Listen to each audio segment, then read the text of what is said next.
Mahardi yang tias ing kamardikan. Rahayu rahayu ingkang samiya pinanggih. Nugroho miwasih wilasaning Gusti mugi tansah kasarira dumateng kita sami. Ngaturi sugeng dalu sarta sugeng pepanggihan kalian kula warga ageng Sandiwara Ketoprak Wahyu Manggala. Ingkang dipun pimpin panjenenganipun Bapak Mogol. Kanthi alamat Desa Tanjung Sari Kecamatan Jagnan, Kabupaten Pati Bumi Minatani.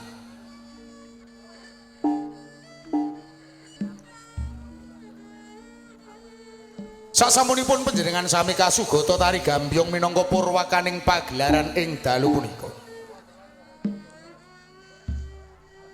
Minangkani pamundutan keparenga ing dalu menika kula warga ageng Wahyu Manggala badhe nyegahaken cariyos ingkang mawi hira-iraan Tingkir Ngratu.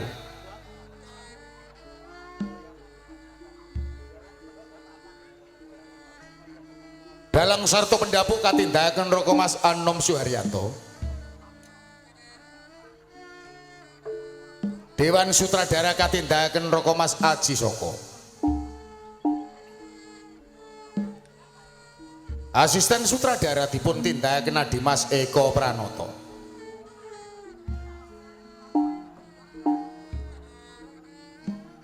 Pangeprak katindakan Bapak Suhardi wontene Pranoto Pakliran. Dipun tindakan Bapak Yoga Sakonco.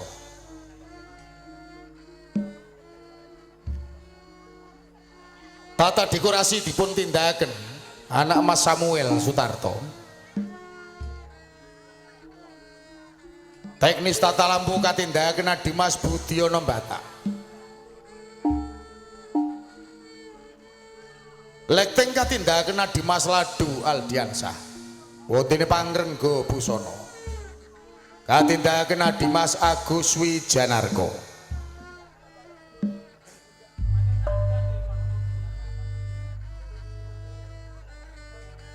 Binarung ungling Kyai Gongso Madulara ingkang dipun pimpin Bapak Keman Widodo. Kanthi pangli ing Swarawati utawi Pesinden. Dipun tindakaken Ibu Suparyana sarta Ibu Kuntari.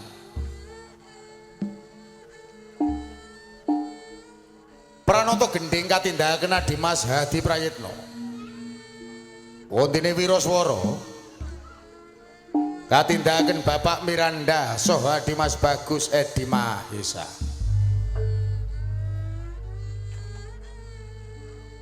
Musik campursari dipun tindakan Dimas Ari Semprul, Raka Mas Edi Watono sarta Dimas Udin Galdowo.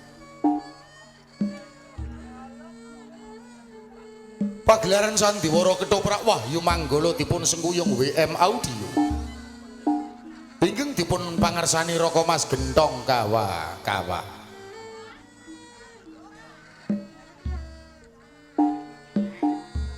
Dewa-dene para paraga ingkang badhe maragani cariyos ing dalu punika. Sepisan nggambaraken wonten ing Padepokan Mejagung. Resi Walang Sungsang ing dalu menika dipun paragani Bapak Begek Ari Warsito.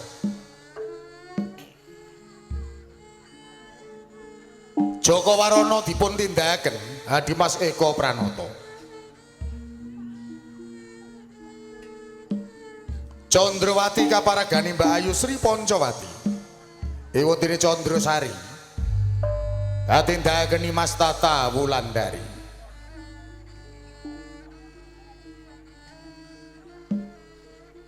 Salajengipun gambaraken wonten ing Kadipaten Penarukan. Adipati Tunggul Wulung kaparagane Raka Mas Dedek Wibisono. Ewontene para prajurit karameaken para seniman Bagus Wahyu Manggala.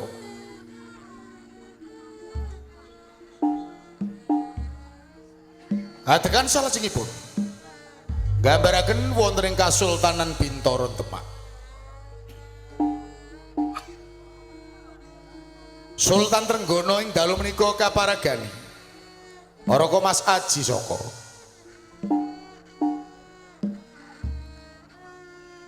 Tumenggung Praba semi katindahaken Adimas Sabar Sugiyanto.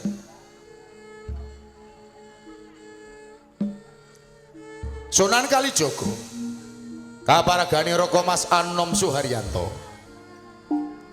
Wondene Sunan Kudus katindahaken Raka Mas Judek Prakoso.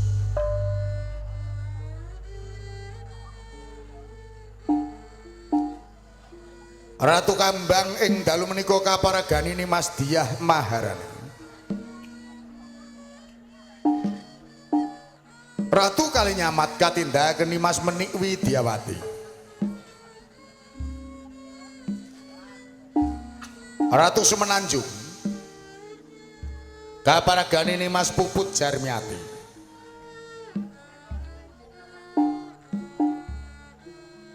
Sunan Hadirin katindahaken Dimas Abi Rojali. Karebet Joko Tingkir katindahaken Dimas Bagong Sutresno. Wontene Penangsang kaparagani Raka Mas Andi Prastio. Repat utawi dagelan ingkang badhe nglipur manah panjenengan sami katindahaken dening Cak Sendur, Cak Sariman, Dimas Rogim sarta Bapak Mogol. Mban katindahaken siji Arum Somplak, kabiyantu Siswak Indah Kalola. Mekaten kala wau para kadang budaya Sutresna menggah para paraga ingkang badhe maragani cariyos ing dalu punika. Kita sagotrah kulawarga ageng Wahyu Manggala hanamung ngaturi sugeng lenggah sarta sugeng amriksaning ngantos titih purnaning pagelaran. Nuwun.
urung rumangsa bisa duweni aji pamungkas.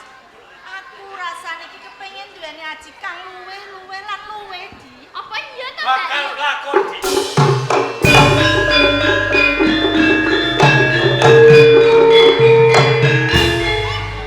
Wadulan kowe condro sari.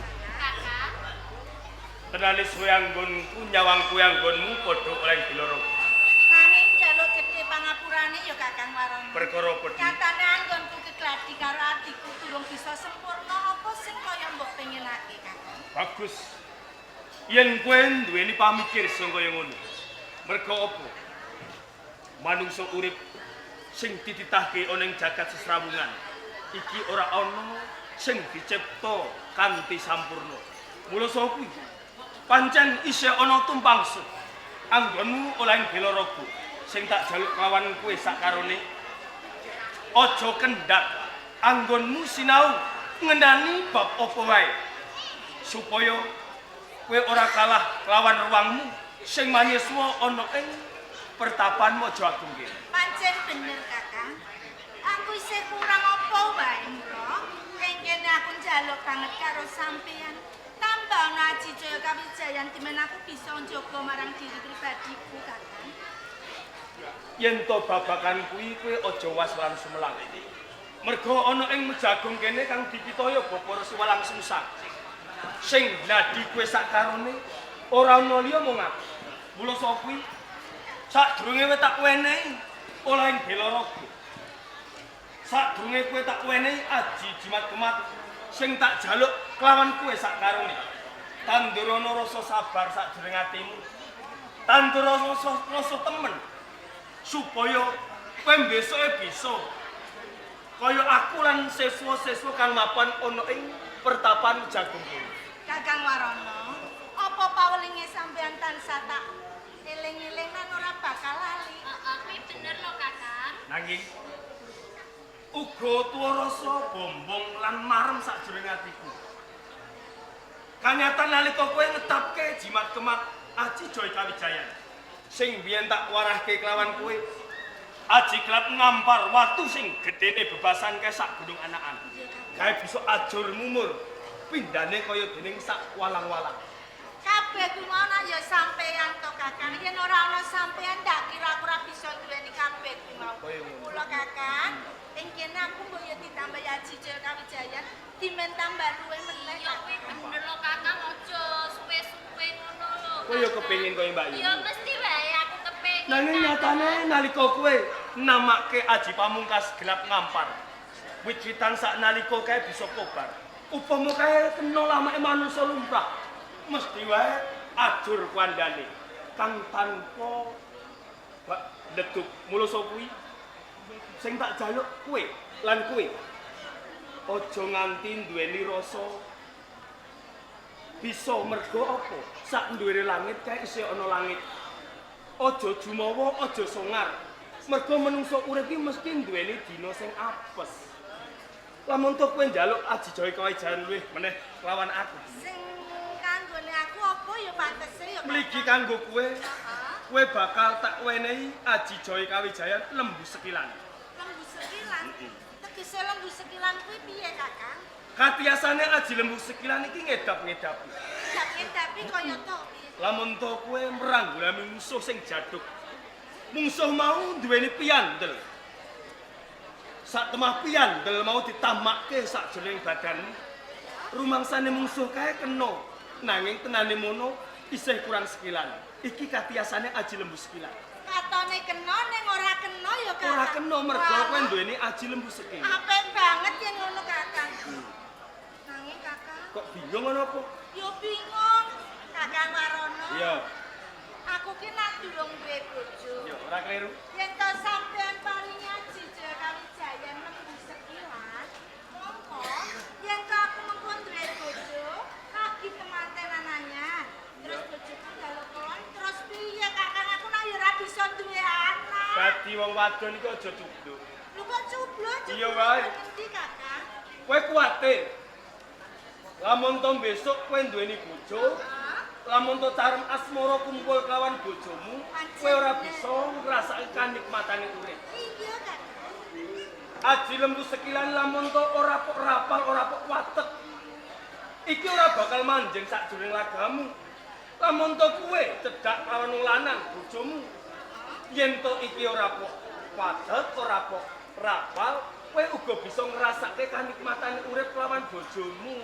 Dadi yen aji lembu sekilan iku mau ora rapal apa dicakake ya bisa kumpul karo bojo. Iya wae. Bojone gak ngono. Ya yen ngono aku gelem Kakang. Nanging liya dina aja dina. Oh, kaya ngono ya Lah, aja suwe-suwe lho ya. Kaya Mary. Aja mung Mbak Yu Chandrawati, aku ya uga kepengin lho, Kakak. Dadi kowe ya Mary. Heeh. Kepengin duweni aji Joy Kawijayan sing luwih pindhane kaya dene Mbak Yumu. Ya mesti wae lho, Kakak. Sarene Mbak Yumu Chandrawati kae tak wenehi aji lembu sekilan. Kowe uga bakal tak wenehi aji sing ampuh. Aku arep diwenehi aji sing luwih ampuh, Mbak Yu. Tanane padha timbange aji lembu sekilan uga aji sing bakal tak wenehi kelawan. Banjur aji apa sing arep kok wenehke marang aku, Kakak? Mergo awakmu gedhe, Heeh. kowe bakal tak wenehi aji Jaya Kawijayan Panglimunan. Panglimunan. Iya. Panglimunan tegese kaya piye? Aji Panglimunan katiasane. Lamun to kowe tik rubut mungsuhmu 1000 bebasan. Kae duweni piandel kang jaduk, duweni pusaka kang sepi. Lamun to aji Panglimunan iki kok watek. Lamun to iki kok rapal kok cake. Saknalika mungsuhmu ora bakal ngonangi ning endi papan durung mergo kowe bisa ngilang iki katiasane aji Panglimunan. Walah dadi aku iso ngilang Aku iso Mbak ngilang. Yu. Yen ngono yen kowe iso ngilang, kok melu aku di Ning ndi? Melu kene iki, ning Mbak Yu. bang. Apa? Ning bang. Rampok bang kok ilang. Ya aja ngono. Ora kleru. Mergo sing tak karepe. Sakwise kowe tak wenehi aji lembu sekilan apa dening aji Panglimunan. Sing tak karepe iki gawe ana tetulung marang sapa wae sing mbutuhke sabiyantumu. Aja banjur kok nggo sesongaran. Mergo lamun to mengko kowe duwe dina apes Panglimunan apa dening lembu sekilan iki uga bakal ora duweni daya jan. Iya Kakang, mung guyon Ora apa-apa. Kakang. Nanging sakwetara perkara gladhen iki tik suwak. Mergo iki ana bab sing pengen tak kandhake kelawan kowe sakaro. Ono bab sing arep dikandhake. Iya. Tenane suwe. Anggonku pengen kandha bloko perkara iki. Nanging aku wedi.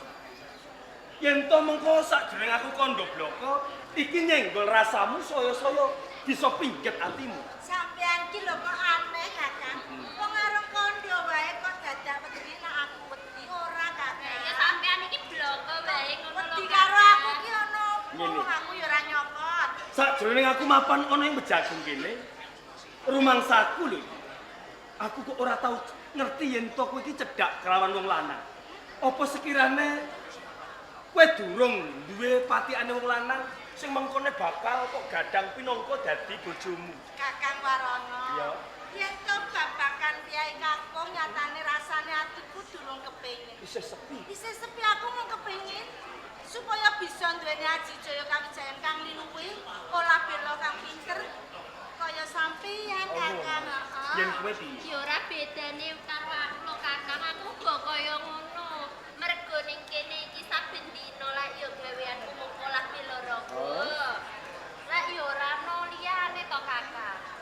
Yen ngono kowe tanggap ing sasmita. Saben-saben kabeh siswa ana ing Bejagung iki ngadep ana ing ngersane Bapa Resi Walangsungsang.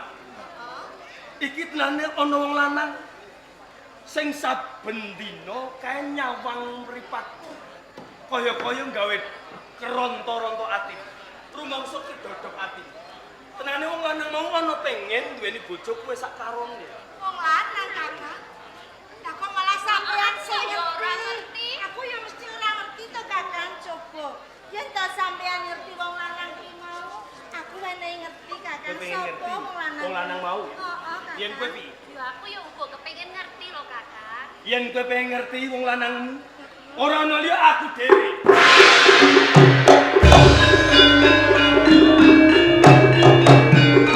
Wis aku kandha bloko kok malah mecep guyu. Sampeyan iki yo aja guyon. Guyon, Senengane kok Kakang. guyon Guyon ngarang iki aja perkara kaya ngono. Chandrawati, lan kowe Candresari.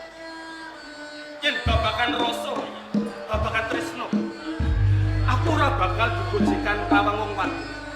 Mergo aku wis kondo bloko kawan kowe. Aku gelem omah-omah. Aku gelem suwe belayan sing sesiwan cukup. Lamun tuwa wong wadon kowe opo nek. Kulo sapa iki? Kan apa kandhane sampeyan Apa aku tau digojekan kawan kowe? Yen to ana babakan katresnan. Nari kok kadang Joko Warno. Apa yo sampean kuwi lali to? Lali perkara apa? Antarane murid lan murid ana ing pabrik pekerjaan. Ila yo ora oleh ana sambut tresno. Babakan. pancen iki Kakang. Pancen sampeyan lali. Aku lan aku sing ngelingake karo sampeyan. Aku ora lali. Aku seling. Itu kasih kumpul suara susah. Tanah-tanah logran ono lewat jago ini antara siji lan siji. Kalau siswa sing mijil jalu apa dhewe yo wanita ora ditintukke sing Krisyan. Nanging lamun aku mengko kondo bloko lawan Bapak Resi Walang Sungsang, mbok menawa mengko bakal dililan. Saiki gumantung kowe gelem apa ora? Aku mau Kakang, aku wedi yen ditukani Bapak. Dadi kowe mau tenang. Oh, ya ditukani Bapak Walang Sungsang. Sampeyan kok aja ngono. Matek aji jaraan Kadang Joko Warno sampeyan goyang. Ora mati jalan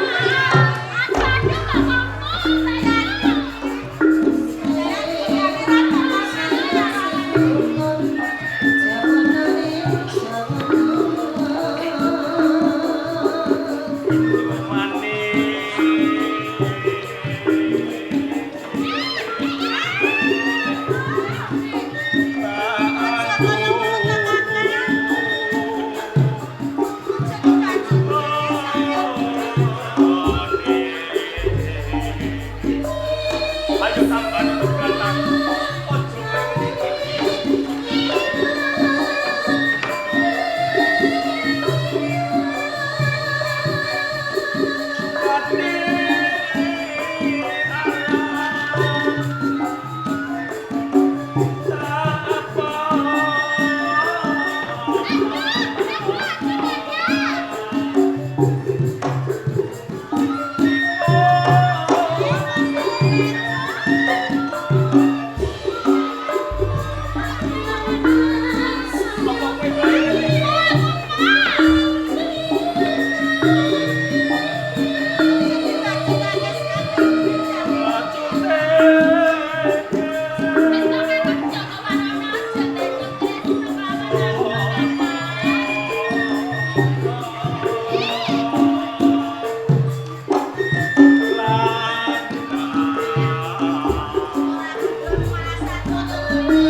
tamani aji jalan goyang. Mesti wae rino lan wengi rupaku terbayang-bayang. Terbayang-bayang. Kula sok puji. Aji jaran goyange sampean ku ora bisa tumomo marang aku lan adikku. Loh, yen ora tumomo aji jalan goyang bakal tak weni aji Semar Mesem. Semar Mesem. Iya. Apa?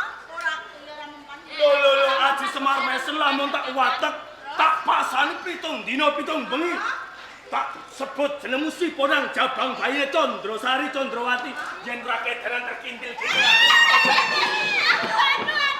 Lah yen aku ora kedanan jur sing kedanan sapa? Yen kowe ora kedanan sing edan mesti yo. Lho, Sapa? Sampean. Aku Sampean dhewe. Mau Kakang? jaran goyang ora tumomo, Ora. Semar mesem ora tumomo, sing pungkasan Apa kuwi? Semar ndodok. Semar Brodho. Iya. Semar kok ndodok. Lho. Pengasihanku ki akeh. Ono pengasihan kok Semar Brodho. Lho, yen tak watek kowe mlaku ning ngarepku, tak idak bumi ping 3 jiro lu ora ndodok aja tekok jeneng Warana. Lah nek aku karo adikku ora ndodok. Aku sing ndodok terus. Aku sampean kuwi sing Apa kowe ora mesakne kelawan aku? Tak rewangi kaya wong edan tinabuhan kaya ngene karepku. Aku pengen mulyake uripku. Sopo sawangan sapa aku? Warana Kadang Hadipati on ing Kadipaten Penarukan. Sauger apa penjalukmu ning jagat iki ana? Bakal tak udanani nanging ngono syaratku. Apa Kakang? Kowe gelem dadi bojoku. Kakang Warana. Senajan to sampean mamari bondo donya sing kaya ngono. Yo. Ning rasane atiku ora bisa kanggo jalaran tresna mono ora mawas bondo lan aku. Kowe ting tresno jalaran saka kulino. Hah? Kowe ting seneng mergo saben dina kowe lan aku kumpul lan seneng bareng. Saiki gumantung. Apa? Kowe gelem nampa tresnaku? Apa aku mengkone bakal tegelan mentolo? Aku mau ya Kakang. Lawan kowe bakal glejeti nyampingmu. Ojo, Kakang. Lamun kowe legeno tanpa busana bakal tak kakek. Sampean sampean aja mentolo lho, Kak. Gelem apa ora? Mau. Gelem apa ora? Ora. Gelem apa ora? Ayo.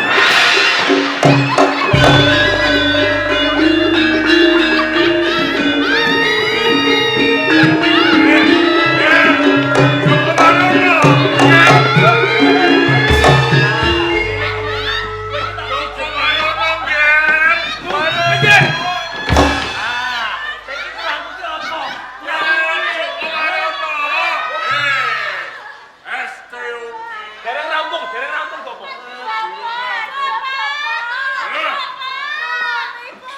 Mateni wong. Ini nduk. Ini nduk. Nopo iki nang.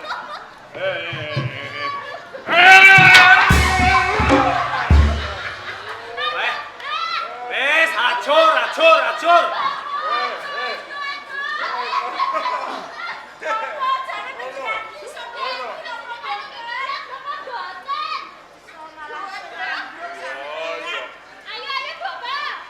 Seneng sampean ditumpaki.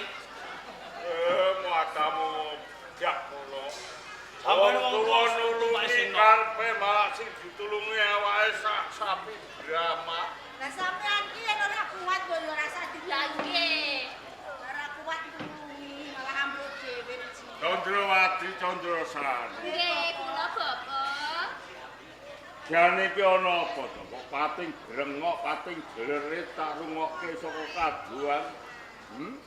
Niku Bapak Kakang Joko Warana niku lho. Gene, Nggih, Bapak. kakangmu Joko Warana. Kakang Joko Warana badhe mrawasa kula kalian Adi. Iya. Saestu, Bapak. Saestu Bapak. Pandamu ki aja pisan-pisan gawe gelane atiku. Menapa nggih kula badhe goro dumateng panjenengan to Bapak? Warana, Nggih. bener kandhane Condrawati Condrasari. Nuwun. Yen kowe tumindak bakal mrawasa kelawan Condrawati Condrasari. Tegese kowe iki nandukake rasa tresna. Apa? Menawi panjenengan ngertos kahanan lan swasana wonten ing Pujagung. Kula suwun ampun gampil pitados kalian aturipun Adi Condrawati lan Condrasari. Klintu menika. Tenanipun menika goroh. Menapa ingkang dipun aturaken Adi Condrawati Condrasari. Kula tasih kemutan pitungas panjenengan ngenani siswa-siswa kang mapan wonten ing Pertapan Mojoagung. Sinten ingkang panjenengan paring tanggung jawab? Ayo nalya mung kowe. Nggih utamanipun gladi oleh Belaraga Adi Condrawati napa dene Condrasari. Sajroning gegladen oleh Belaraga rumas lungkrah badanipun. Lajeng nyuwun kalian kula supados dipun pijeti awake lha niki lho. Lah kula niku kan pijeti tenane. Candrawati Candrasari. Cik pripun, Bapak? Kowe iki kaya ngono. Wonten menapa malih, Bapak? Ayen pancen kowe iki lumangsa lumrah awakmu kesel yuning saliramu. Ayen kowe iki kepengin pijet yo golek dukun pijet. Lah kudune golek wong pijet iki Aja wedok. ndur sedulurmu tuwa Joko Warono mbok kon mijet. Aku isin. Pareng matur, Cik Bapak. Menapa Cik wonten wong kon dewa wadon? Lho, njaluk pijet. Aduh! Napa? Aku nek kene. Wong bocah ning kono. Niki diapusi kula mboten njaluk pijet kok. Menawa kula niki saya, lah niki Adi Candrasari lah nggih saged kula kan meteki kok. Mestine lah yo gentenan ngono. Lah cilik sing nyuwun mboten Bapak. Masa nggih wonten jeneng pijet kok malah piyambake sing teng dhuwur kok ditipai kali Adi Candrasari. Ya ampun pikados, Bapak. Salah kowe njaluk ning isor ae jare. Warono, Nggih. ora susah. Mbok selaki kabeh tumindak. Arep dikaya ngopo aku kuwi ngerti gegedhoaning atimu. Peno kowe ngapusi karo wong liya, ning aja pisan-pisan kowe duro karo gurumu. Ayen kowe wis wani duro kelawan aku, kowe kudu mawa pepitungan sing ati-ati. Yen nganti keterucut sabdaku kelawan kowe bakal cilaka, Nggih. Boten badhe kula selaki. Tenanipun dangu anggen kula menika nyimpen raos tresno kalian Adi Candrawati napa dene Candrasari. Sarene kula wonten ing Jagung menika kalebet siswa panjenengan. Kula nyuwun lilah panjenengan Bapak. Mugi Bapak Resi Palangsungsang kersa ndhawuhaken kula kalian Adi Candrawati dalah Candrasari. Salam panjenengan yang sepuh kula, Bapak. pancen bener-bener kowe iki mau tumindak bakal mrawasa kantos Sari lan Candrawati. Mboten kula saha ijarahan Adi Candrawati napa dene Candrasari mboten kersa nampi katresnan kula. Joko Warono, Lho niki. mestine kowe isih eling nalika sepisanan kowe dikanthi kelawan kadangmu sepuh nak Mas Dipati Tunggul Huruf. Lho niki. Kowe digurukake ana ing padepokan Jagung kang supaya nimbang ilmu ana aku. Bisa dadi wong kang gadhuk blek-blek dugeng samalage. Kula tasih kemutan.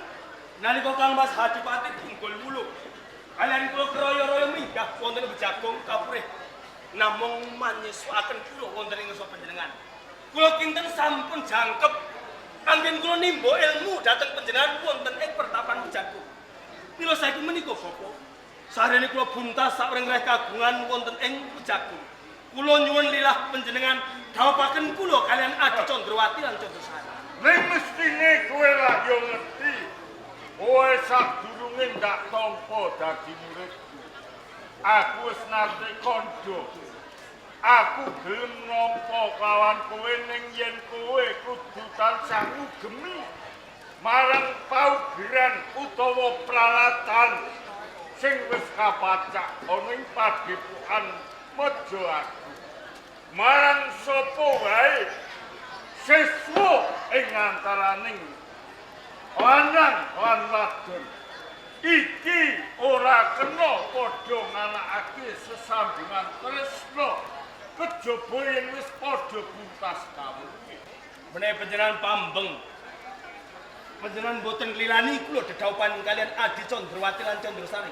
Menawi kula mbacut badhe kados pundi? Piye? Padha wae wis wani nyantolani jauh pangandikaning guru. Yen kowe ora kena tandhaki wiwit dina iki go aku sutik dadi murid kan kowe kudu lunga.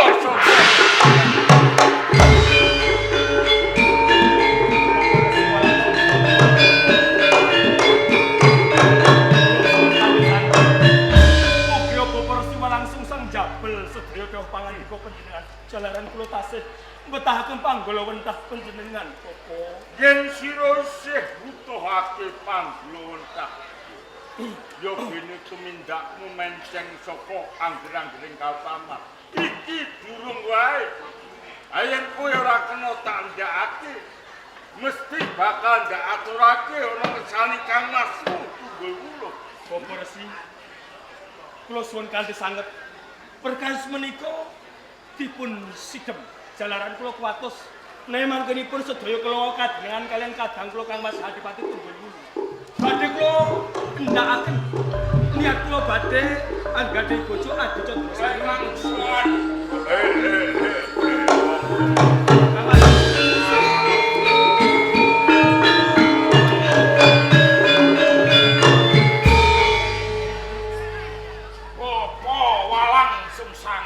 Nak Mas Dipati Tunggul Wuluh. Nggih.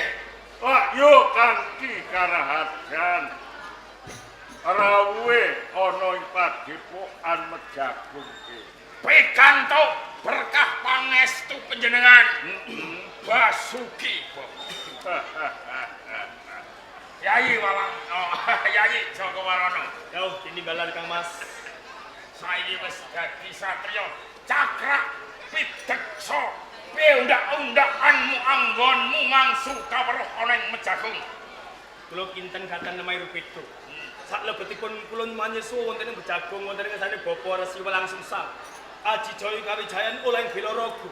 Kula kinten setunggal kewala ingkang kula suwun dhateng Bapa Resi Walang Sungsang boten nate dipun benjani. Kula tansah dipun paringi menapa ingkang dados kegayuhan kula Kang Mas. Dadi kaya ngono. Leres. Lagi nyuwun sewu. Bagus. Wilujeng sak rambah panjenengan wonten ing Mejagung menika. Basuki Yai. Sembah kula katur wonten ing panjenengan Kang Iya, Mas. iya. Bapa Walang Sungsang. Nak Mas Dipati Tunggul. Menapa leres ingkang dipun aturaken Yai Jogowarono kala wau? Mbok menawa kabeh iki ora luput sing diaturake marang kadangmu Jogowarono. Bebasan sekabeh ilmuku tak tumplak ndak linterake marang kadangmu Jogowarono. Matur nuwun. Kaporo saiki dadi wong diaduk sama laku. Wah, Dadi wong sama jujeng sama laku. Wah. Matur nuwun sanget. Nanging kula bingung, Bapak. Kula ajeng miterang kalih panjenengan. Miterang Nggih. Saben-saben setahun sepisan, nggih. Penarukan menika kabawah Bintara Demak. Saben setahun sepisan asok glondong pengareng-areng menika wajib tumraping andahan kalawan sesembahan. Nggih. Nanging kenging menapa? Dinten sak menika kula badhe asok glondong pengareng-areng panjenengan candhek. Lah menika damel bingunging ati kula satemah kula sowan wonten ing ngersa panjenengan.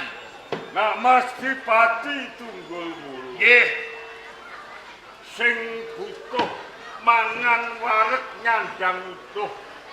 Iki ora ngomongake kawula ing Demak Bintara. Sing butuh kepengin mangun negara. Iki ora mung ing Kasultanan Demak Bintara. Mula apa sebabe nganti kowe ndak candhet saben swarsa sepisan asok glondong pangarep-arep kunjuk ana ing Sultan Trenggono. Coba saiki kowe kudu eling marang lembaraning sejarah. Nggih.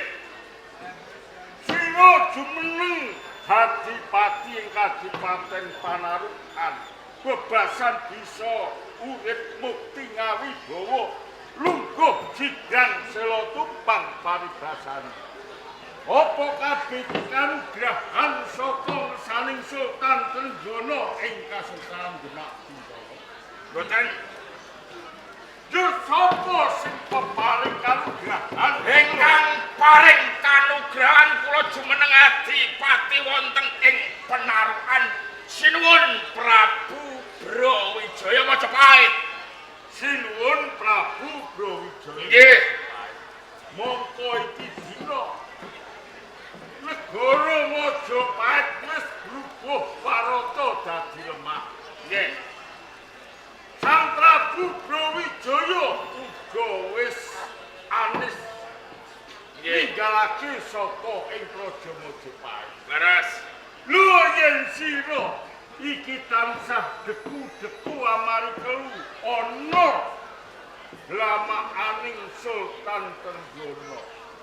Jur ana ngendi dununge kowe bekti marang sesembahanmu Prabu Brawijaya ing Majapahit.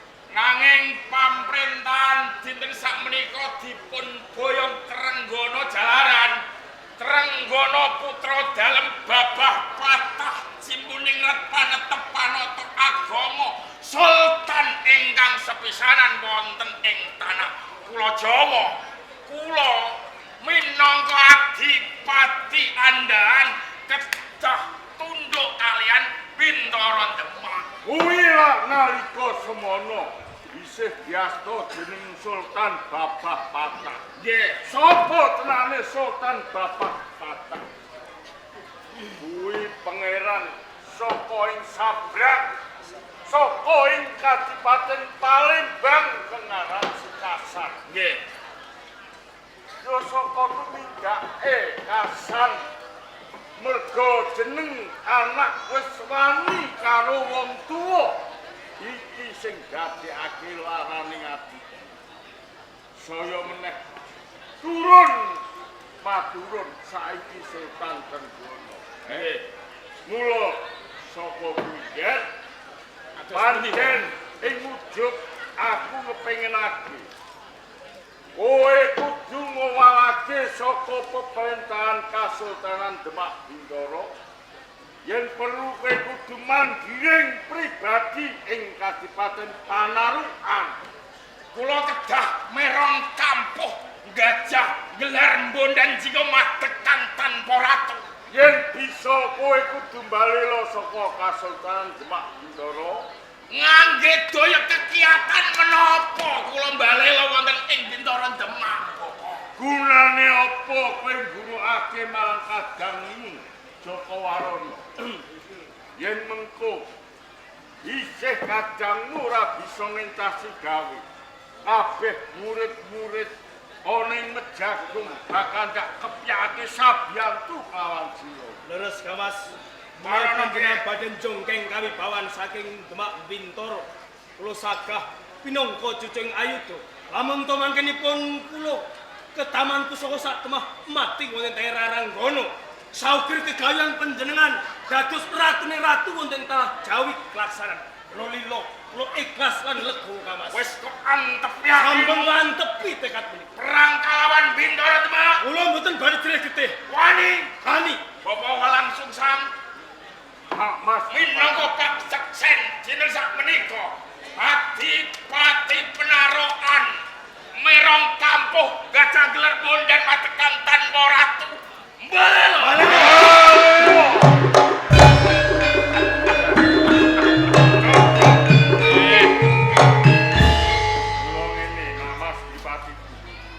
Ojo nganti kesuwen, ojo nganti kedisikan yen Kadipaten Panarukan iki ditekani para senopati lan prajurit ing Demak Bintoro. Nggih. Luwih prayoga kowe utusan kadangmu supaya ngepyakake prajurit tumuju ing Kasultanan Bintoro Demak gawe geger. Atas semangatan.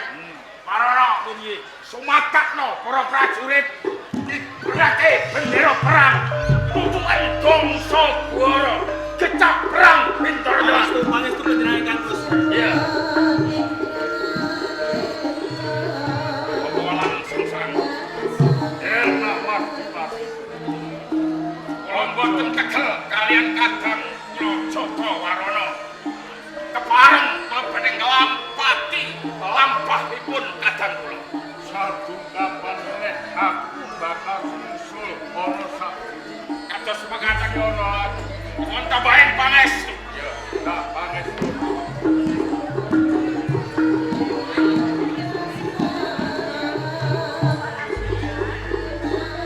Condro wakilan Suratondro. Dimen mengko kowe bisa nempel kamukten ing Kadipaten Palarukan. Aja wedi kangelan. Kowe sabyan tuwa kelawan nak Mas Dimas melu ngadepi prajurit-prajurit saka Jepang. Mboten mekaten nyuwun tambahan pangestu. Tidak.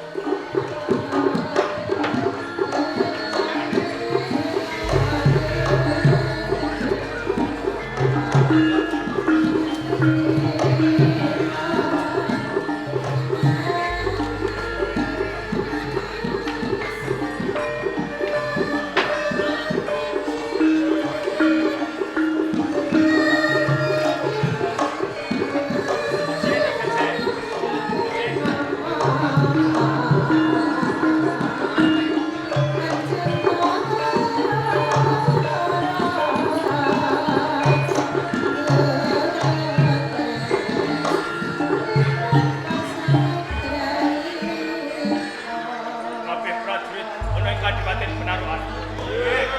Aku pengen miteran lawan kewajibanmu suang-suang. Apa sekiranya prajurit tombak wis satoto. Sampun sabalam. Prajurit panah, Sampun siapa? prajurit pedang, Sampun sumadyo. prajurit ronggo. Nggih sampun Lan kuwi nganggo gelar apa prajurit-prajurit ana ing Kadipaten Penarukan. Sampeyan kok gelar Pret Pineduh. Agus sing tak jaluk lawan kuwi nganti ku tak kelumpukke. Ana ing tebes iring Penarukan. Aku lagi wae nampa dawuh saking ngersane Kang Mas Adipati Tunggulmu. Lamun to pengen balelo sapa kasuman Demak Bintoro. Yen bisa Demak Bintoro digerubuhke undere pemerintahan. Ayo ana ing Penarukan. Apa sekiranya kowe kabeh wis lilo mati ana ing tengah laranggono kanggo mujudake sesembahan pinangka dadi ratu ning ratu ana ing tanah Jawa. Sampun. Agus, yen sumpahmu kaya ngono, ora ana sing tak piji budalke prajurit Penarukan mung kejaba kuwi. Maju ana pengarepanku sak jangka. Budaleng prajurit kowe ana tengono. Wis tak dawuh. Para samtemu. Yoga makarya kesisan jata lumaksana magita-gita. Tanjio! Atipun kabeh mau kanggo mulyamu lan mulyane wong kok Penarukan. Saudara bisa ngrubuhin Demak Bintoro mesti Penarukan Salkuntoro. Tanjio!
saka Kasultanan Demak Bintoro. Sana ora teges aku tambuh lawan jeneng sira. Nanging lagi wae sepisan aku ketemu kelawan sira. Yen to dikeparingke sapa jenengmu lan saka ngendi papan. Wanuh Ki, iki Kang aran Joko Warono. Kadang Hatipati saka Kadipaten Penarukan. Aku ora oleh lawan kowe, Prabu Semi. Nganti ngirit prajurit-prajurit saka Kasultanan Demak Bintoro. Tumeka ana tepes ing Penarukan sedolan karepku bakal tumuju. Yen kaya ngono tipas kebeneran. Yen to kowe kalebu warangga ana ing Kadipaten Penarukan. Mula saka kuwi tumekaku ana ing Kadipaten Penarukan. Weneh ana dalan kanggo aku. Mergo aku kepengin ketemu lawan Dipati Tunggul-Wulung. Hati tumekamu ana ing Penarukan mung pengin tinmu kawan kadangku Kang Mas Kendemu. Semune ana wigati sing bakal kok atur. Yen pengen ngerti, aku uga pengen mangerteni. Apa wigatine yen to kowe pengen tinemu lawan kadang. Saktenane anggonku ketemu lawan Dipati Tunggul-Wulung iki ngenani bab pisuanan. Mergo ngopo?